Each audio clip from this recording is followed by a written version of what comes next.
KOL speak talk show या कार्यक्रमात मी तुमचं मनापासून स्वागत करते. मधुमेह व त्यामुळे होणारे हानिकारक परिणाम याबद्दल अधिक माहिती जाणून घेण्यासाठी भारतातील तसेच पुण्यातील प्रख्यात मधुमेह तज्ञ डॉक्टर वसुधा सरदेसाई आज आपल्या सोबत आहेत. नमस्कार डॉक्टर. नमस्कार. डॉक्टर, आजच्या या खास कार्यक्रमात तुमचं स्वागत आहे.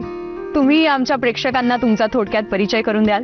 मी डॉक्टर वसुधा सरदेसाई. मी पुण्यामध्ये प्रॅक्टिस करते आणि दीनानाथ मंगेशकर रुग्णालयामध्ये पण मी माझी ओपीडी आहे आणि माझे पेशंट्स ॲडमिट करत असते.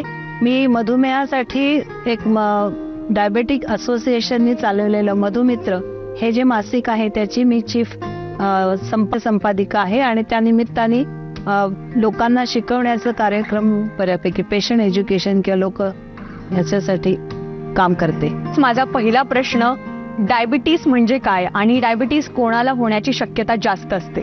मधुमेह म्हणजे रक्तातली वाढलेली साखर.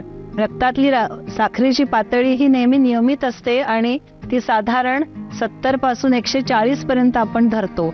जेव्हा ती त्याही पेक्षा जास्त वाढते तेव्हा त्याला मधुमेह झाला असे म्हणतात. त्याची वेगवेगळी कारणं असू शकतात, परंतु अनेक महत्वाच्या कारणांपैकी एक लठ्ठपणा हे महत्वाचं कारण आहे.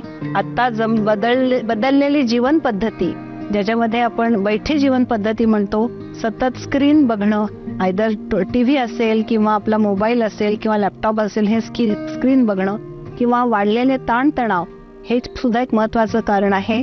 आपली खाण्यापिण्याच्या बदललेल्या पद्धती, हे जे किंवा फास्ट फूड आपल्या आहारामध्ये आलेलं आहेत आणि तेलकट पदार्थ जे आपण अधिक प्रमाणात खातो आहोत, यामुळेही आपल्याला मधुमेह होण्याची शक्यता असते. वाढलेलं वजन, लठ्ठपणा, व्यायामाचा अभाव आणि सगळ्यात महत्वाचं म्हणजे आपल्या झोपेवर झालेले या सगळ्याचे दुष्परिणाम, कमी झालेली झोप आणि रात्रीची जागरणं, या अनेक कारणांपैकी हेही एक महत्वाचं कारण आहे. नक्कीच डॉक्टर, ही खूप महत्वपूर्ण माहिती आहे. पण जाता जाता तुम्ही आमच्या प्रेक्षकांना काय संदेश द्याल? मी असा संदेश देईन की आपण आपली जीवन पद्धती बदलण्याचा आटोकाट प्रयत्न केला पाहिजे, कारण ही मधुमेह ही साथीसारखी वाढलेली समस्या आलेली आहे भारतामध्ये आणि त्याच्यासाठी आपण आपला आहार चांगला ठेवणं, आपल्या आहारात ताजी फळं, पालेभाज्या, कडधान्य आणि इतर काही ज्या कच्च्या गोष्टी आपण खाऊ शकतो, कोशिंबिरी वगैरे असं वाढवणं, हे सगळं जंक फूड किंवा तयार फूड, पॅक्ड फूड जे असतं ते टाळणं, व्यायाम चांगला ठेवणं आणि आपलं वजन आटोक्यात ठेवणं हे अत्यंत. याचबरोबर ताणतणाव कमी करण्याचा प्रयत्न करणं, आनंदी, शांत, सौम्य अशी आपली जीवन पद्धती ठेवली तर मधुमेह नक्कीच आपण टाळू शकतो. धन्यवाद. धन्यवाद.